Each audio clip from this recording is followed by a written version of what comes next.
اليوم رح نعمل مع بعض أطيب رز ببازيلا. خلينا نحضره مع بعض.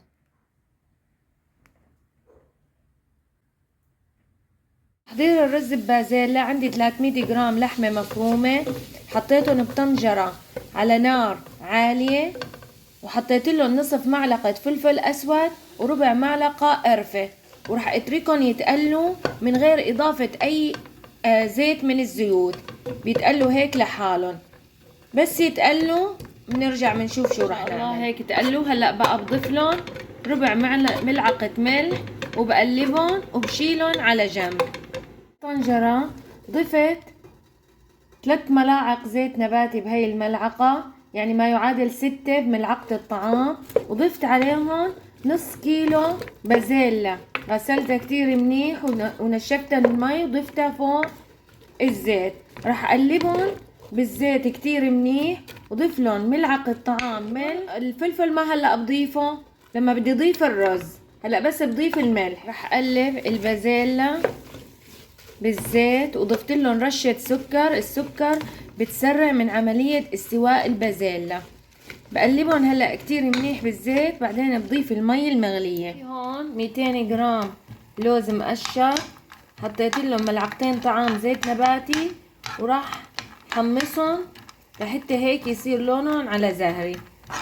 بنتبه كتير، بضلني عم قلب لانه على طول بيحمر. قليت اللوز لهذا اللون الزهري الفاتح، وراح ضفته فوق اللحمة وراح خلطهم مع بعض وبخليهم على جنب. هيك ضفت المي المغلية فوق البازيلا. انا راح اخلط الرز ما بين البسمتي وما بين الرز المصري القصير.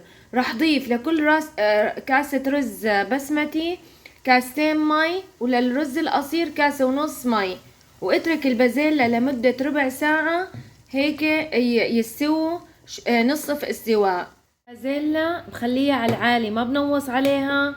هيك لمدة ربع ساعة بنكون جهزنا الرز. هلا شلت من البازيلا تقريبا قدر كفكير، راح اخليهم هيك بصحن على جنب. هون كاستين رز بسمتي واحدة ونص رز قصير، غسلتهم كتير منيح وصفيتهم من المي، وراح ضيفهم فوق البازيلا. هلا ضفت الرز، حطيت كاستين رز بسمتي وكاسة ونص رز قصير، وراح ضيف ملعقة صغيرة فلفل ونصف ملعقة قرفة، وراح حركهم واتركهم هيك يغلوا كتير منيح لحتى تنشف، تقرب تنشف ميتهم. بس تقرب غطيهم طبعا، بس تقرب تنشف ميتهم بنوص كتير منيح على الرز. ما شاء الله هيك الرز هديت عليه. راح خليه هلا مغطى لمدة تقريبا تلت ساعة، بعدين الرز استوى. هلا بدي احضر كيف بدي صبه. هون حطيت اللحمة واللوز المحمص، راح ضيف طبقة البازيلا اللي هم تركتهم على جنب. صبيت كمان الرز بالطبق اللي بدي اقلبه، وراح اقلبه على صحن تاني. وهذا اطيب صحن رز ببازيلا راح تذوقوه. جربوها وقولوا لي رأيكم.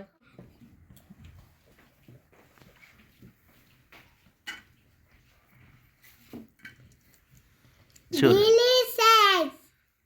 لا تنسوا لايك واشتراك وفعلوا الجرس.